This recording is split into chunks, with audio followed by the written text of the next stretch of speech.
வணக்கம் மக்களே, சற்றுமுன் கிடைத்த மிக முக்கிய தகவல் ஒன்றை பார்க்க போகிறோம். பாஜகவுடன் கூட்டணி வைத்துள்ள எடப்பாடி நீட் விலக்கு பெற்று தருவாரா? ராசா கேள்வி. திடீர் தகவல். இந்த ஒரு தகவலை பற்றி தான் நாம் பார்க்க போகிறோம்.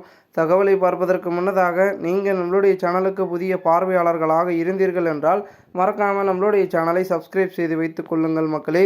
பாஜகவுடன் கூட்டணி வைத்துள்ள எடப்பாடி பழனிசாமி பாஜகவிடம் கூறி தமிழ்நாட்டிற்கு நீட் தேர்வில் இருந்து விதி விலக்கு பெற்று தருவாரா?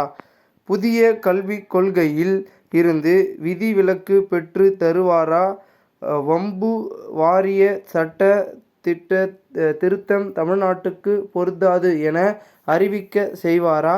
இதையெல்லாம் பாஜகவிடமிருந்து உறுதி மொழியாக எடப்பாடி பழனிசாமி பெற்று தருவாரா என்று கும்பகோணத்தில் திமுக துணை பொதுச் செயலாளர் ராசா திமுக தேர்தல் பிரச்சார பொதுக்கூட்டத்தில் எடப்பாடி பழனிசாமிக்கு சவால் விடுத்துள்ளார். கும்பகோணத்தில் முத்தமிழ் அறிஞர் கலைஞர் பெயரில் பல்கலைக்கழகம் அமைக்கப்படும் என்ற தமிழ்நாட்டு முதல்வரின் அறிவிப்புக்கு நன்றி தெரிவிக்கும் வகையில் இன்றிரவு கும்பகோணத்தில் திமுக பொதுக்கூட்டம் நடைபெற்றது.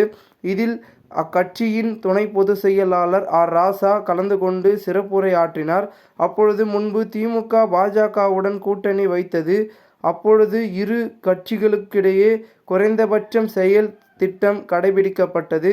திமுக பாஜக கூட்டணி இருக்கும் வரை அயோத்தியில் ராமர் கோயில் கட்டக்கூடாது, காஷ்மீர் மக்களின் நம்பிக்கையான விதி 370 தொடர்ந்து நீடிக்க வேண்டும் போன்றவற்றைகள் குறைந்தபட்சமாக செயல் திட்டங்களாக இருந்தது. திமுக பாஜக கூட்டணி இருக்கும் வரை குறைந்தபட்சம் செயல் திட்டங்கள் ஒத்து கொள்ளப்பட்ட அனைத்தும் பின்பற்றப்பட்டது. ஆனால் இனி எந்த காலத்திலும் பாஜகவுடன் கூட்டணி கிடையாது என ஜெயலலிதா சொன்னாரே, அதை மீறி பாஜகவுடன் கூட்டணி வைத்துள்ள எடப்பாடி பழனிசாமி பாஜகவிடம் தமிழ்நாட்டிற்கு நீட் விலக்கு இருந்து விதி விலக்கு பெற்று தருவாரா? வம்பு வாரிய சட்ட திருத்தத்தை தமிழ்நாட்டில் அமல்படுத்த மாட்டோம் என்ற உறுதி பெற்று தருவாரா? தமிழ்நாட்டில் புதிய கல்விக் கொள்கை அமல்படுத்த மாட்டோம் என உறுதி அளிப்பார்களா? இதுபோல் குறைந்தபட்சம் செயல் திட்டம் எதுவும் இல்லாமல் பாஜகவுடன் அதிமுக கூட்டணி வைத்துள்ளது. திமுகவுடன் கூட்டணி வைத்துள்ள கட்சிகளின் கூட்டத்தில் முக்கிய முடிவுகளை ஸ்டாலின் அறிவிப்பார்.